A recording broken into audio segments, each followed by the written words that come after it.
Hi there, I'm Christine Dunbar from speechmodification.com. In this video, we'll look at how to pronounce river, revert, and reverter. It's a great way to look at how syllable stress affects the pronunciation of words, because in the word river, the letters RI are the stressed or more important syllable. There's going to be a clear I sound like in written or wrist. I hold my R long, and then my ver is going to be a little shorter. In revert, we have the same sounds. I'm still using an I and an but now the ver syllable is stressed, so it's going to be longer in duration. And the R is going to be short. It may even sound a little bit like a R sound, because here, rather than the clear, long I in river, it's going to be a shortened, reduced vowel, revert. So it's still the I sound. You'll see the same symbol in the dictionary. I can use the same sound. I just don't want revert, but revert. Really short and reduced. So for some people, it helps them to think of it as a schwa, like revert. Doesn't really matter if I use I or I just want to be very short in duration. That's called a reduced vowel. You can learn more about letters RE and how they make that I and reduced vowel sound in my video for that. Words like return, etc. happens also here in revert. You might notice that at the end of revert, I've written a T there. We often use what's called a stopped T or an unreleased T when T ends the word. So you might not hear people say revert. You might hear revert, where that is going to stop short and the T sound won't be let out. It depends on what's next. If I'm saying revert to, I'm just going to link that T to the next T. Revert in, then it's going to become more of a flap. I'll talk about that in a moment when we get to reverter. You can check out my videos for how we say T in the middle and ends of words and how we link them if you're looking for that level of detail.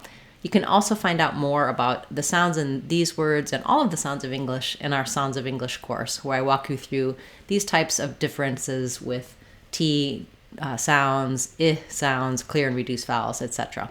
That's our Sounds of English course on speechmodification.com. Okay, so looking at reverter, now what happens is we still have the stress on the ver syllable. So we still have our short little r or r for our first syllable. And then our T becomes a flap, which sounds a little more like a D, because we use the flap sound for T's and D's in the middle of words when the syllable following is not stressed. So rather than reverter, in American English, reverter. I don't need a strong D there. I don't want reverter, but rather just lifting up with my voice on, reverter, nice light flap sound. Yeah, not easy to do that erder. So other words like birder or herder, definitely challenging. Also words like harder, order. Anytime we have an R followed by a D and another it could be challenging. For that, I would recommend just working on breaking the word apart and getting all of the sounds and then putting them back together.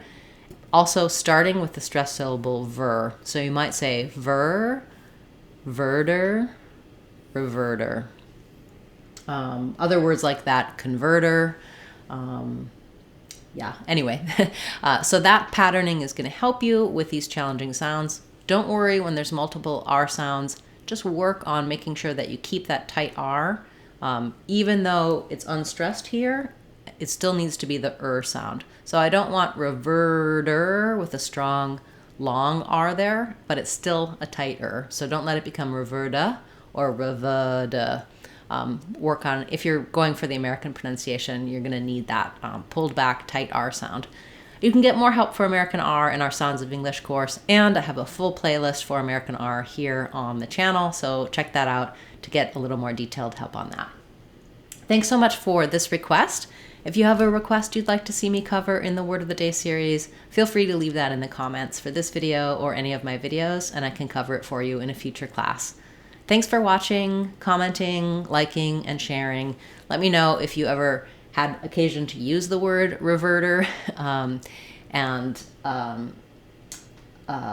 thinking about also riveter. So we have riveter and reverter. I'm wondering about the spelling here. I'll have to come back to you with a comment and let you know after I troubleshoot from this request. I'll be back tomorrow with another word of the day, and Saturday we'll have our live question and answer class. I hope to see you there. Thanks, everyone. I'm Christine Dunbar from speechmodification.com. Remember, if you want to sound like a native speaker, you can do it. speechmodification.com. Bye, everyone. Hope to see you again soon.